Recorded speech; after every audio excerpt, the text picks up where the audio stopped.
Welcome back. Thanks for joining us for another edition of The Other Tom Green Show. And today we're going to talk a lot about pressure and what pressure does to players. There are certain players who become famous in highly pressurized moments who maybe aren't that good normally. I always think of in golf, Ian Poulter, fine player, but put him in a Ryder Cup and he doesn't miss. He becomes the greatest putter in the world as he was able to help the European team defeat the American team several times. I think of T.R. Dunn, the great Denver Nugget. Now, he was a defensive lockup guy who rarely shot the ball, but if you wanted a guy on the free throw line at the end of the game, T.R. Dunn might be your choice. Well, certainly one of the highly pressurized positions in all of sports is that of a place kicker. We're going to get to talk about that with one man who has made and missed important kicks. Rich Karlis is our guest, coming up in just a couple of minutes. I want to let you know about a new sponsor we've just added to the show. It's called Golf Den. Well, it's pretty interesting because I like to go to the airport early. Well, if you go early, what do? You end up just killing time. Well, now Golf Den has put in these golf simulators. They're on the mezzanine level of the A concourse, a terrific way to spend time as you're waiting to make your trip somewhere. It's a great opportunity for golfers to get out and get a few swings in, play exotic courses, or just practice while you wait for your flight. It's Golf Den. It is on the mezzanine level of the A concourse out at the airport. And, of course, another way you can save time, especially during the holidays, is by giving someone you love the gift of Golf Den. You can go online at golf-den.com and buy a gift card.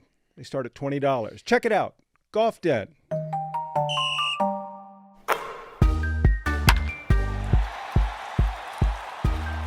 About a 32-yard attempt, and it's all on the shoulders and the foot of Rich Karlis. Of course, everyone last week thinking a sure field goal was going to take Cleveland out of that game early.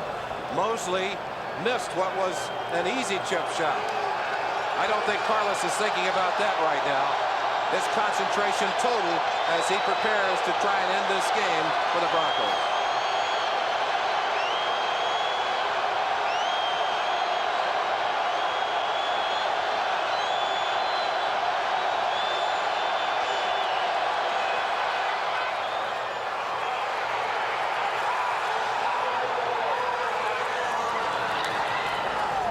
A game that brought out greatness on both sides ends on a 33-yard field goal by Rich Karlis.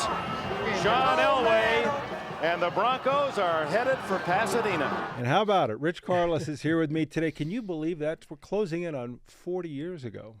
That's a long time ago. I hate to think about that. So everyone asks, was the kick good? I think that it was good because the referee underneath that post never hesitated. Right. So either he wanted to get the heck out of there, or it was good. I have plenty of friends back in Ohio that swear it was no good. But what people forget about at that stadium, yeah, at the one end where the extra point was, the dog pound was right on top of you. Okay.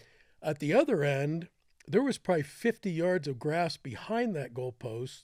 And so I think the cameras were so far back that you never really got, today they'd have probably cameras under each upright, right? Right. Well, you think so, but they've raised the posts. The pipes pipes are higher now. Yeah. That kick, put you guys into the Super Bowl, and it just the pressure that you face as a place kicker. I've heard you say you thought the extra point after the drive to get the game to overtime was a more pressurized kick to you. Yeah. I thought it was there was more pressure on that one. Yeah, because it was to tie the game, and it was at that dog pound end, and they were throwing stuff. They let people bring garbage bags of dog bones in. Of course they did. How did you handle pressure back then? You were a young man, and you'd been kicking for a few years professionally, but did you feel pressure? I mean, was your heart racing, or were you able to find some sort of calm and just give it a normal kick? Yeah, I didn't really feel a lot of pressure in that game. I don't know why. I mean, I had 50 tickets to that game, and Mr. Ohio, you grew up in Ohio. Grew up an hour and a half south of there, right? And, I just, in that game, the field conditions at the end where the kick in overtime was, it was just painted sand. I mean, so the footing was horrible down there. Yeah. And you can't really see it in that clip, but I was trying to like create a smooth spot to kick out of, and it ended up making a hole. And so I pushed it back, and I told Coob, I'm like, let's just go with it. And of course, Coob says, hey, after you make this, I'm going to jump up in your arms. I'm like, you're way ahead of me, brother. Well, it's a great picture that you guys made the cover of Sports Illustrated. I'm sure that's a favorite photo of yours, especially, you and Gary Kubiak, but also what it meant to you and the team. Yeah, and, for me, I mean, I was a kid that, didn't go out for football until I was a senior in high school. Right. And went out on a whim. Just as a kicker and a punter. Well, I played a little bit of wide receiver and safety, but it became very clear that I was way behind starting when I was a senior in high school. Right. So they ended up just having me punt and kick, and at that time, I never played soccer, so I had really no idea what I was doing as far as kicking. I liked to punt. But I wasn't, I was, just figuring it out as far as kicking, and I had a shoe on at that time. I was going to ask you about that. When did the shoe come off? So I liked, even though we only won one game my senior year in high school, it kind of lit the match for me that I'm like, I really like this, and maybe I'll try to go to college. And so I ended up, I couldn't go to the D3 schools because I had been in vocational school. Right. So I had no intention to go to college. And so all of a sudden I was playing catch up and ended up at the University of Cincinnati walking on as a punter. And there was a guy from, it was one of the coaches from up by my area that was a position coach. And so he decided to keep myself and Mark Householder, who was also from that area, as punters. And then in spring ball, they're like, hey, we got enough punters. Why don't you work on kicking? And I'm like, okay, better figure this out in a hurry. And but the shoe's still on. But I'd seen Tony Frank. This is spring football, okay, my freshman year, and I'd seen Tony Franklin kicking barefoot, and so I just tried it. And when I hit it good, it went really far, and when I didn't, it hurt. But because I never understood it, and I don't think anybody ever has really said, oh, scientifically it's this or that or whatever, but it's, you don't see it anymore. No, and shoes are so much better. Yeah. Right? I mean, the guys, they all wear shoes that are like 2 sizes too small and fit like a glove. And right. But, back then, there really wasn't any kind of customization of a shoe. And then, in hindsight, it's the thing that, stands out about me with people. Yeah, right? Well, I used to see you did you wear the moon boot? I had a moon boot that you'd wear throughout the game. Yeah. Well, when you talk about the coach giving you the opportunity, head coaches especially, and sometimes position coaches, kicker whatever, punter whatever, kicker whatever, and then you watch games happen and you go, yeah, you probably would like to have a kicker, or, I think the New York Giants would probably like to have a place kicker. I mean, they've had 3 or 4 guys this year have all been terrible. They've cost them games. And then they had Young Wei Koo with that crazy kick on Monday night where he just stuck his foot in the ground, whether he was meant to or didn't or whatever. Nobody knows what happened there. But is that how you feel? Do you feel underappreciated until they tap you on the shoulder and go win the game? Yeah, I mean, everybody wants your job during the week. Yeah. Nobody wants it on Sundays, right? I mean, because, I remember them. We Jim Ryan was the disaster kicker, right? Right. And he had a straight on, and he was like, "You better never get hurt." So I'm old enough to remember when the Gogolaks came into the league, and that's really Pete and Charlie, right? Yeah, Pete and Charlie came into the Redskins and the Giants, and Stenerud came around, and but it also became that I kick a touchdown where people thought, who are these odd guys from other countries who are going to kick? And have no other job. It used to be you'd see big guys like Lou Groza and Lou Michaels, guys who could hammer the football straight on, but also played 75 plays on offense or defense. Did you see any of the straight on guys? I know Mark Mosley kicked against you in that game in Cleveland. Yeah, he was pretty much the last of it. He and I think it was Steve Cox. Yeah. Who was also a punter for the Redskins. It was interesting when I first came in the league. the most accurate kickers were the straight-on guys. Yeah. Statistically. Because their ball would, if it because, went straight, it went straight. Yeah, because, all the guys that were, the European guys that came in were all used to kicking a soccer ball and putting a lot of movement on it. At hook or fade. But it wasn't, within a couple years, into my career, it was all the high percentage guys were all soccer guys, soccer style kickers. Did you have a kicker you looked up to? Was it just Tony Franklin? I loved Jan when I was a little boy. I remember seeing him kicking for the Chiefs, right? And I remember him kicking it into the stands on kickoffs and stuff. So was my first impression of it. But yeah, I mean, as I think we talked a little bit earlier. I think like Gary Anderson and Elam. Oh. Yeah. Well, Elam had the prettiest swings, right? The most effortless, pure swings. Those are the guys I always, like, man, I wish I could kick it like that. But I never played soccer, so I'm totally self-taught. That's before camps and clinics But you must have had some success at it as a young man, where you or the coach said, well, you kick it a lot better than anyone else we got. I mean, especially at high school and collegiate levels, where the kickers are harder to find. Yeah, my accuracy wasn't there yet, but like I ended up my sophomore and junior year just on kickoffs, and I could kick it really, really far, but it wasn't until my senior year in college that they finally put me on scholarship, told me I was going to have a fifth year, and then fired the coaches, and I lost that fifth year. Oh. But I didn't kick field goals until my senior year. So my resume coming into the pros was senior year in high school kicking field goals, senior year in college kicking field goals. That was it. Did you anticipate professional football though at that point? Were you still thinking I might get drafted, or did you think I have to go find a job somewhere? I gained confidence that I thought I had a chance.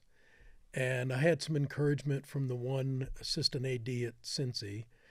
And, my agent knew Eddie Biles at Houston because they went to high school together. So he talked Eddie in to give me a shot at Houston in '81. And I kicked against Tony Frisch, good kicker. Austrian, soccer legend. Yeah, probably 12-year career or something, yeah. Oh, yeah, because he had played at Dallas before that. And then, I lasted like 3 weeks there and got cut. But Mike Hollaback, the player personnel guy, when I was, leaving, he's like, hey, don't give this up yet. I think you got a shot. What's the most important thing? You talk about accuracy and distance, but I also know there's some guys who elevate the ball more quickly than others. And boy, with the way teams attack trying to block kicks, especially late in games, you can't, if you kick it low, it's coming back. Yeah, and I think that's what Reeves, because I went through that tryout camp here. We'll talk about that. I can't believe you. I think Reeves fell in love with the fact that I got the ball up really quick, and in those days, the rules were different as far as you could get a guy running and jumping. You could also could you bury the center still? Or they buried the center on all those. Yeah, before they protected them. So when I ask you about the tryout. Jim Turner kicked for a long time here, and then Fred Steinfurt, the left-footed kicker, came in. And I got the feeling, we talk about especially old-school coaches and soccer-style kickers were like oil and water for a long time. And I definitely got the feeling that Dan Reeves and Fred Steinfurt, or at least Freddie's kicking, I think it drove Dan mad. Yeah, it must have, right? Because, I mean, there was 4 kickers trying to take Freddie's job in '82. And you were among them, but you got there via this open tryout of legend. How many guys show up for this? There's hundreds of people who think they can play for the Broncos. Yeah. So this is in spring or summer? This is May 8th of 1982. Okay. Out at the old practice facility. 58th and Logan. I had sent letters to every team, and then in those days they'd just handwrite your name into a mimeograph sheet and say thanks but no thanks. Right. But Denver invited me out. You had to pay your own way. So I showed up, and I came out I think 2 days early, and I went over and kicked over at Mapleton High School, just nearby, north of the facility. And then we came over early at like 8 o'clock that morning. It was a really nice, beautiful day. And they gave everyone a T-shirt. Mine was 192, and there was 476 guys that showed up. Some guys showed up like in full gear. Right. I mean, it was a circus, and they kept kickers and punters sitting out until like noon. So we sat around for like 4 hours. Watched other guys run and jump. And then they brought us in, and they're like, okay, we're behind schedule. Get in groups of 5. So there's about 75 kickers, right? Get in groups of 5. You get 2 kicks from 20, 30, 40, and 50 yards. Like, okay. I'm like, man, the doubt that tries to creep in, right? Yeah. Like, how the heck are they going to, and I'm like, you've worked too hard. I trained so hard in the winter. I used to sneak into Spinney Field where the Bengals' old practice facility to kick off the post. Yeah, under the highway. Yeah. And the chain link was broken, so I'd throw my footballs over, and then after about an hour, someone would come out and kick me out. And so anyway, I mean, we're on that old turf field, and there was that big warehouse with a net on the top of the roof. And they taped. It wasn't even an upright, right? Wasn't that where they painted the No, upright? No, they had a post and everything, but then they had a net on top of the warehouse. And so I was the first guy in the second group, and I was kicking them over the net onto the roof. And they're like, that's different. Hey, 192. Like, Fran Polsfoot, the special teams coach, comes over and says, hey, 192, what's your name? Yeah. Like, where did you go to school? Like, how do we not know about you, right? And it's funny to talk to the different people, like Billy Harple and those guys that were there that day, and what their memories and Sacco's memories of that, right? Because I have my memory of it. And then they tried to sign me right away out of that. And I said, I'm going to wait. And it took like 2 weeks, and finally John Beek agreed to give me a $500 signing bonus. And I'm like, I just want to be able to pay for my airfare and my, my hotel. Right? Were the other kickers, I mean, were they terrible? It's probably all over the board. Were there some people who had no business being there? I just don't remember. I don't remember. Like, I was so in my own world. And then, it was like 2 hours later, then they go, okay, we want to talk to these 5 guys, and you get 2 kickoffs. So, I'd been sitting around thank God it was a nice warm day. Yeah. And I hit one really good and one so-so. And they're like, okay, we want to talk to 192. Nice. And so all these guys that you kind of shared the moment with, they're going to happy for you, but it's like also like the rest of you, their dream's done, right? And go get into your Vega and get on down the road. Yeah. So, but all that did was get you an invitation to the professional competition that followed. Yeah, which had 5 of us competing. That was you, Freddie. Rex Robinson, out of Georgia, that had been drafted by the Bengals the year before. Yeah. Alan Duncan from Tennessee that had been drafted by the Eagles the year before. They drafted kickers. Yeah. And got a kid out of New Mexico, Skip. I can't remember Skip's last name. But you're now facing real kickers as opposed to the tryout. tryout. If you remember, like Reeves, I mean, every day was a competition. Yeah. Every day, every kick was charted. Game. Marvin Bass, was there with his, his stopwatch, and they charted every single kick every single day. And so our first scrimmage was with Jack. I think it was still called Jackson, or it was called Jackson Field in those days at UNC. Up at UNC, yeah. And it was the end of the scrimmage, and Reeves is like, Freddie had pulled a groin or something, so he wasn't kicking. So he's like, all you guys, you get 3 kicks each. And I nail all 3 of mine. Rex kicks all 3 of his into the line of scrimmage. Because he never could adjust to going from that 2-inch block. The block they used to kick ground. off in college, yeah. So then he was gone. And then Alan Duncan and Skip were eventually gone. And we played our first preseason game in Anaheim against the Rams. And I had a 40-yarder and hit the heck out of it. And it tailed and missed. Oh. And so you think it's the end. In those days they didn't cut until Monday morning. So this is like Saturday night. You got to live with it. You're sitting all day, and then they waited until you were walking out of breakfast. And Stan Jones was the Turk. And you're thinking of ways like, how can I get out of here without him seeing me? Wherever Stan is, I don't want to be. So I'm almost at the door, and he always called me Rick. He says, "Hey, Rick." I'm like, No. So I walk by. He said, "Hey, kid, you're doing great. Don't worry about it." So I went back. I got on the payphone, called my parents. I'm like, "If you want to see me kick, you better hurry up and get out of here." The clock is ticking on me. But you ended up out kicking. You get the job. But 82, people may not remember, or people may not have been born yet, unlike you and me. Was a incredibly funky start-stop season, and the Broncos weren't good. And this was the year before Elway, and this was also the year with the strike. And it was Reeves' second year. Yeah. And we played 2 games. I have a short field goal to beat the 49ers and make that, and then we go on strike for 8 weeks. And I'm like, are you kidding me? I mean, finally I get in the league. You probably didn't have a big contract, but you don't my get contract paid. was like $25,000, and I might have had $5,000 in the bank. Yeah. Which was pretty good in those days. I but I don't know if I could have lived a whole year on it. But then you're on strike, you're not getting paid, nothing, and you're wondering what is this professional life really like? Is this what it is? And I'm playing pickup basketball at IAC over off 225 in Parker, come down on someone's foot, twist my ankle real bad, like bad. And we can't go into the training room because we're locked out. Right. So my roommate was Larry Elliott's son. Elf. Who they brought in, like Larry gave him just an assistant job, for the year.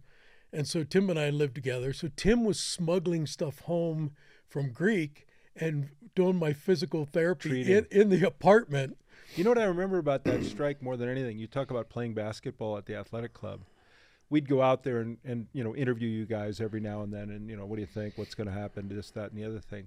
I remember watching Steve DeBerg play basketball, and not really in the games, but in warm-ups or just jacking around. He would take a basketball and throw it exactly like a screen pass, and he'd swish. I mean, he had a great arm talent, but to watch him with a basketball, it was a screen pass to him to get that nice high arc.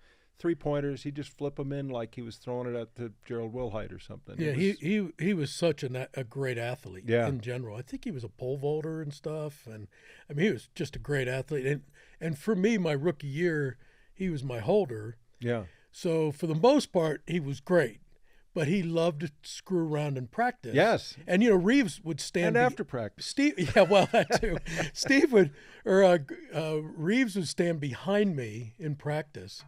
And Bergie would love to turn and give me the laces. And he thought that was so funny because he knew I couldn't do it. And I'm like, oh, this is going to hurt. Right? Ray Finkel wouldn't have. Is he the greatest kicker of all time? Is he the most famous kicker of all time? Ray Finkel? Ray Finkel. from Pet Detective. So let's go through this chronologically. So 82 evolves. You are now the Broncos place kicker. You're going to 83. You've got the job in theory, and John Elway shows up, and everything about the Broncos changes. You suddenly have a spotlight on your team, the likes of which the Broncos hadn't seen since the Orange Crush. Well, and you had 2 newspapers. Yeah, oh yeah. And national and too. They had made and Reeves John had signed that $5 million contract with $1 million signing bonus behind it. Right. And I mean it it was, and even the locker room, I think we're going, guys were like, this guy, he's making a ton of money, and Bergie, everyone loved Bergie, and it was a veteran team. It was a very very still veteran team, right? Yeah. I mean, you think about how many guys were in their 8th, 10th, 12th year, and had only been Broncos. A lot of them, their whole career, right? Yeah. And but all of a sudden, like training camp was just a circus. And the pressure on him was just, enormous, right? Yeah. And when they had also drafted Koob. Yep. In I think the 8th round, if I'm not mistaken. Mecklenburg there was, and Meck arrived. Meck in the 12th round. 12th round. Yeah.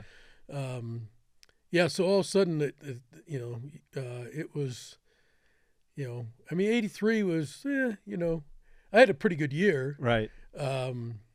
But, John was in and out, and it took him a while to get the job and then stay healthy. And then Reeves would put him in. He wouldn't play very well. He'd pull him. And so, there was, and I think we made the playoffs that year. maybe. I think so. I can't remember. And but yeah, I mean, it was definitely, 83 was a really interesting year. And I'd been at the Nuggets game that night and ran into Reeves, and he was leaving. He said, "Hey, make sure you watch the news tonight." And that's when they broke that they had traded for John. Yeah, they waited on that press conference because of the Nugget game. They wanted all the media to be able to come over, and so it was at like a 9:30, 10 o'clock press conference when they made the trade. So I want to go to 1984, which may not be some of your favorite memories, but the end of that year was unbelievable. Let's take a look. Late season, pressure-packed games, 3 weeks in a row. Rich Karlis had this happen to him.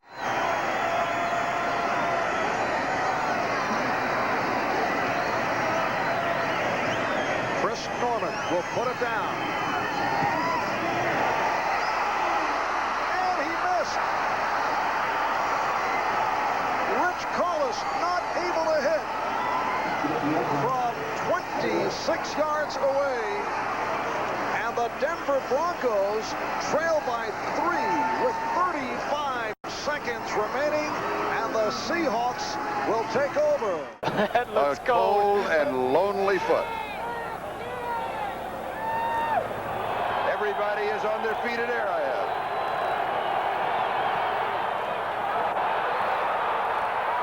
Hits the upright on the left side.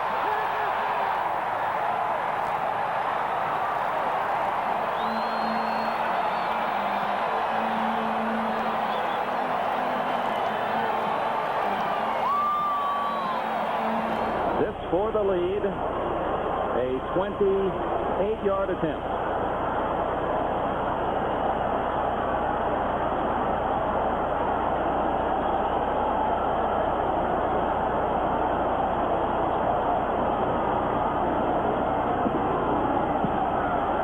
He's 3 for 3 today, Rich Karlis.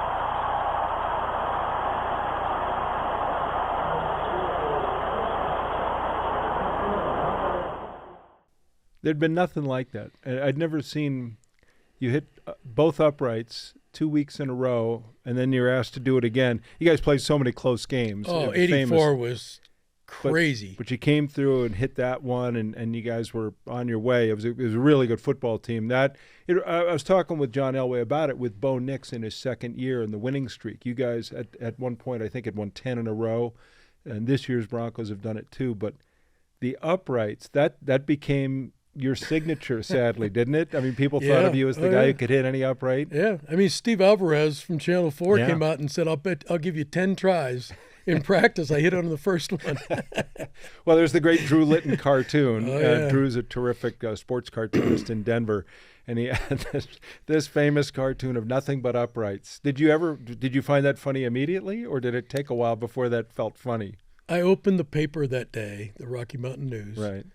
And I'm like, he is so in my head. Just like those posts. Well, it's funny because your relationship with the posts, you hit those two in 84, and then, of course, the one we saw at the beginning, the one in Cleveland where that post may or may not have been your friend by kicking it up over it. It seemed to help. So. Yeah, I'm always impressed with the guys that can bank it off of them and have them still go in. The double doink and everyone doinks, but you were the king of the doink for a while there. I did not sleep. I replayed that kick over and over and over. I did not sleep. I mean, it was a short kick. The first one. Yeah, and I 25 yards I or had something. Total confidence. There was no doubt in my mind. And then that's the second one in Kansas City. The winds were pretty strong right to left, and I thought I played it far enough out. But the interesting part about that is I'm in the shower after that game trying to drown myself in the shower. And John Beek has someone pull me out of the shower, and I come out, and Lamar Hunt's with him. Oh. And Lamar Hunt. Owner of the Chiefs. Mean, hey, kid, hang in there. I mean, owner of the other team. Yeah, felt bad for you. Well, he knew it was your second doink in 7 days. It was tough. But you never lost confidence. I mean, you said it was in your head, but obviously you had a short kick to win that third straight week. You planted that one down the middle, and you obviously kicked for years to come still. Yeah, but it's interesting how when like in any sport, right? You get in the zone and you're not really. There's no doubt in your mind. You have so much more confidence, right? And then you have that one mistake, and it kind of can rattle you. You know? And I mean, you see it like in golf. You see it. I mean, I remember the kid Vanderjack at Indy, right? Who was the idiot kicker, along. I believe. Yeah, the idiot kicker, right? And how that shook his confidence. You think about, I mean, even Gary, Anderson we talked about earlier with that one the Vikings, famous right? miss. Had not missed for a whole year, right? So as long as you're cruising along, it's fine. But it's just that I'm like I can't believe that happened. We have talked in the past about the shortest field goal miss in a Super Bowl. That game was a funny game in so many ways. The year you played the Giants were a great team. I thought they were going to win the game. I thought they were, the better team going in. But you guys in the first half were right there, but for a couple of plays, including what I think many people thought brought about instant replay, the pass to Clarence Kay. Yep. But you also struggled kicking the football. It was at the time the shortest miss in Super Bowl history. And that was on the heels of tying Jan Stenerud's record in the first quarter with a 48-yarder that tied his Super Bowl record. For the longest. Yeah. Right? So, but I never felt that game. I felt anxious in that game for some reason. I don't know why. It's a Super Bowl. And, I really wanted to go out to the Rose Bowl and kick, the couple days before, and they wouldn't let you do that stuff. Right.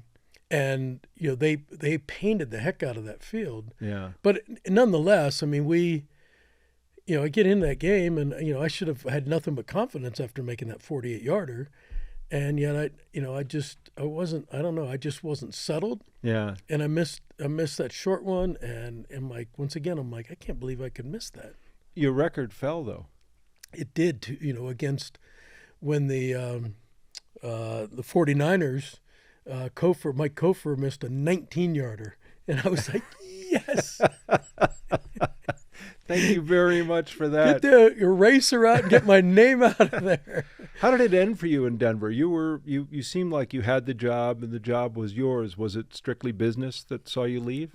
Yeah, it was. I think it was mostly business, and then I got, I held out in '89 over some contract stuff, and I'd always, signed 1-year contracts right before camp, and it got messy, and I think, I did not have a great year in '88. We didn't play well as a team, and I didn't play well, and I held out, which in hindsight, the biggest mistake I made. I should have just signed and gone in, right?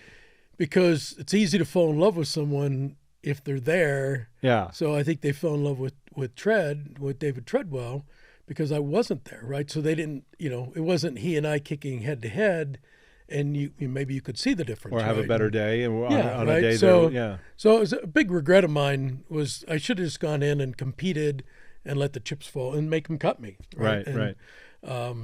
Yeah. So that was, and it was tough, and I was back in Cincinnati when they cut me, and I just felt crushed because I felt like I'd put so much into Denver. Yeah. And that's how you always feel, right, when you get fired, right? Right.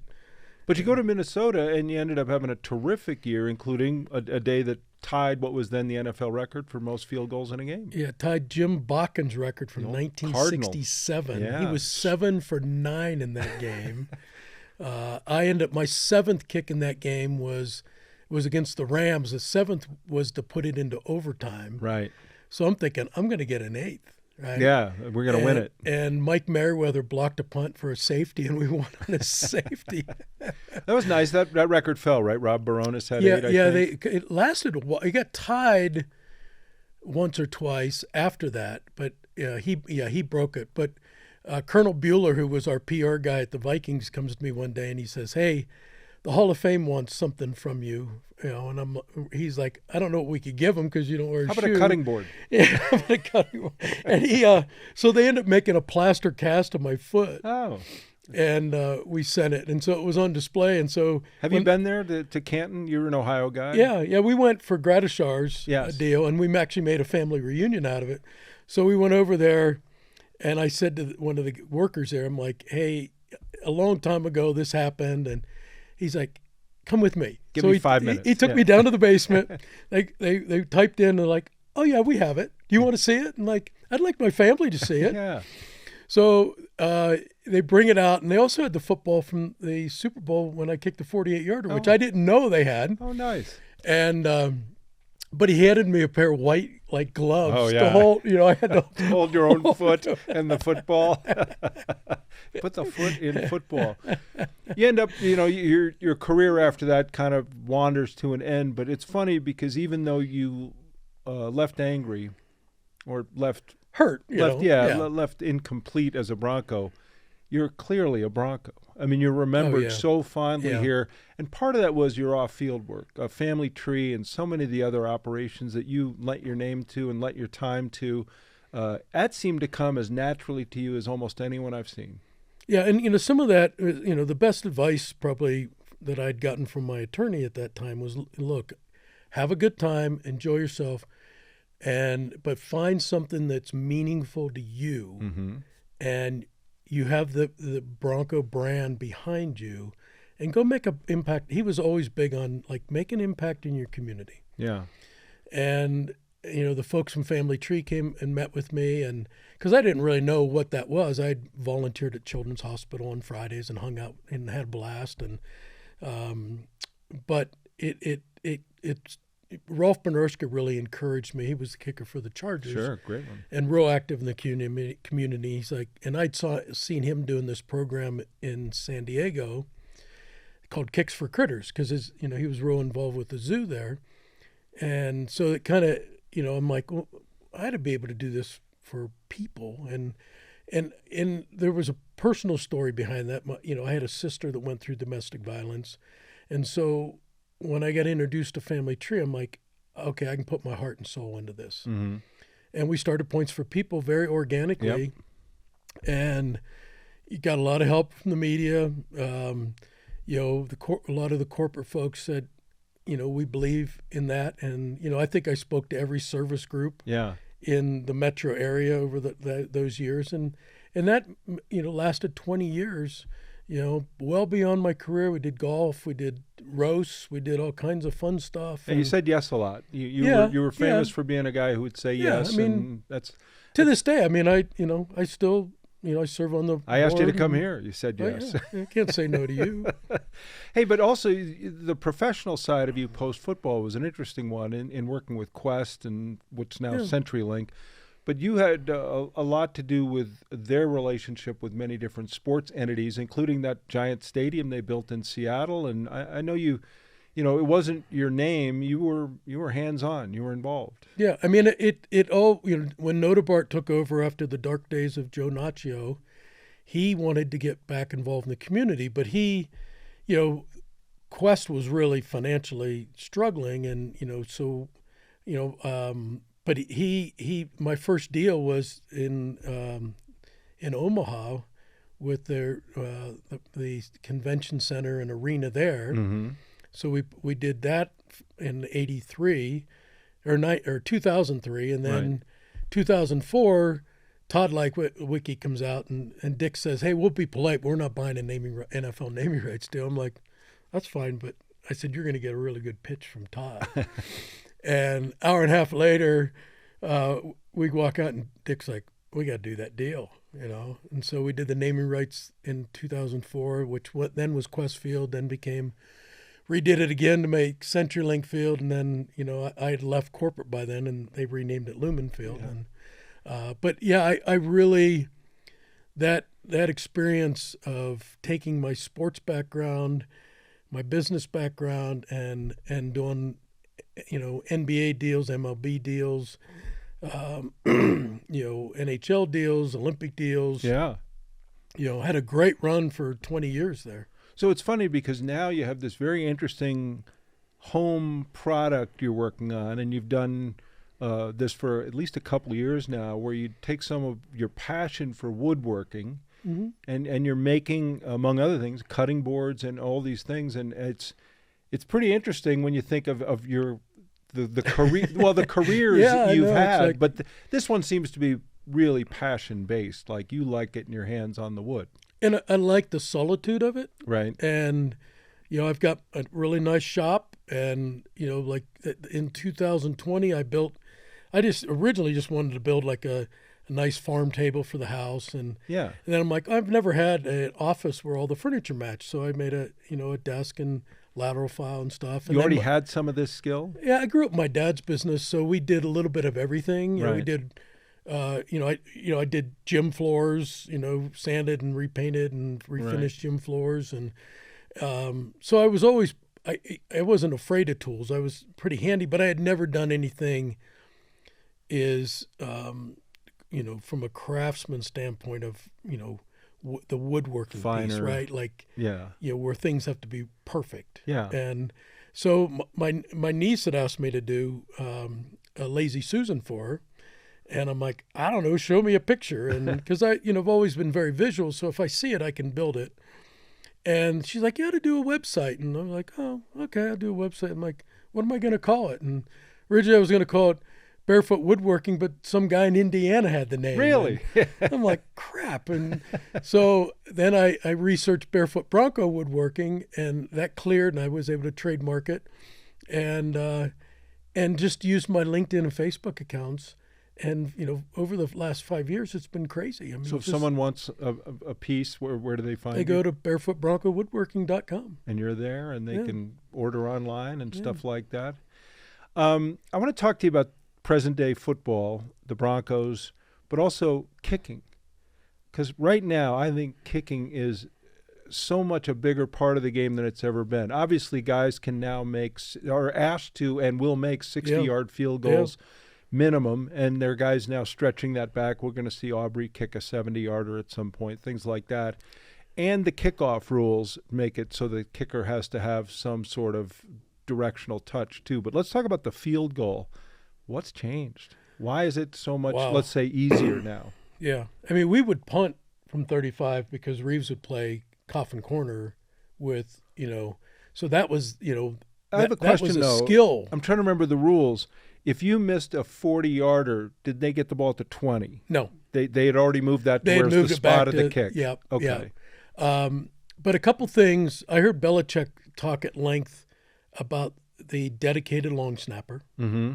Because I would get Keith Bishop for like 10 minutes a day, and then he'd go. But he was a terrific snapper. He was really good. Yeah. But, I didn't get a lot of time with him. Right.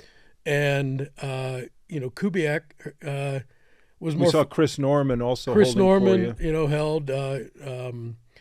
But I think the full-time long snapper, the fact they give every team like 60 balls now that they can use in practice, Right. and break those in. Huge difference of kicking a broken in ball versus one out of the box, Right. and just the overall evolution. Like, look, we were better, kickers than the guys before us, and so it's the evolution, The athlete as well as Yeah. the science and technique. and the sheer focus that, like, that's what I want to do, and putting all that effort in, and now there's all kinds of camps, clinics, academies, so it's just that, like any other position, I mean, it just continues to evolve, and the guys are really good. Who's the best kicker you saw in your career?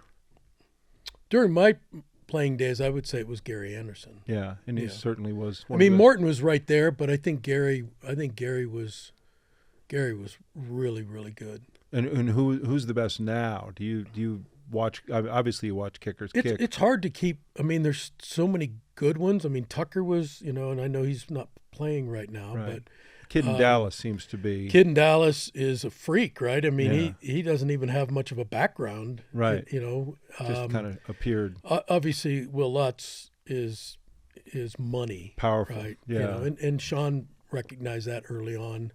McManus, Denver's been really spoiled. They've had a lot of good kickers. I mean, Prater, McManus, Elam. I mean, there's been a lot of good kickers come through here. And I'm sure kickers want to kick here. Sure. Obviously, but I also think it's a matchup. Sometimes coaches are more respectful of kickers now. This year's team, you mentioned Will Lutz. He's come through. It's got to be exciting for you. You've been and the Broncos, I think, have a great Bronco alumni, and we see it. Yeah. We see it every year. but it's a lot more fun when you're 10-2 than when you're struggling along and don't have a quarterback and things like that. But I mean, I know you guys pull hard for the team. It's a lot more fun being a Bronco alum in good years. Yeah, and let's face it, there was that drought that was really tough, and having new ownership, that's very, very focused and has the wherewithal to make those investments. I mean, Carrie Penner has been fantastic with us as alumni. I mean, she's involved us in their matching program so that, she'll match up to $2,500 a year in donations to nonprofits, which to me is always, that's super important to me. Right. But, the ownership and the team, and the team is very grounded. And, let's face it, I mean, they figured out how to win really close games that, there's a flip of a coin, right? It could easily go the other way. It does remind me of 84 in that Reeves-Elway thing where, I mean, the game tends to come down to the last few minutes in a play. And if you make the plays, you're going to win. And 84, that team did it with Dan and John. And this team seems to be doing it as well with Bo and Sean Payton. Yeah. I mean, they've been very, very fortunate, but they've been opportunistic too. When you guys get together as alumni, how much better are you than you were back then? Oh, the stories must. I didn't miss any kicks. Really? What, do you cue them up again? No, but because so many guys, I've noticed that, and I'm sure everyone notices the change is when I got here. You and I got here about the same time, 1982. And the guys who were Broncos had been Broncos and were going to be Broncos. And, there was turnover, but it was very on the edges of the roster. And nowadays, guys spend 3 or 4 years here and 3 or 4 years there and 5 years somewhere else, and, for the most part. And so I wonder about that alumni glue and how many people actually live here forever. You go back, Haven Moses and all these guys who played in the 70s, they're still here. Yeah. And I think, you think about Peyton Manning choosing to stay. That struck me he only as played here a few surprise. Years, right? But he's made his home here. And, there's always that transition period with guys when they leave the game. I mean, that you feel hurt, you're angry, right? And it usually 3 to 5 years before guys warm up and come around. But also, like you said, guys, careers may span several teams now. Yeah.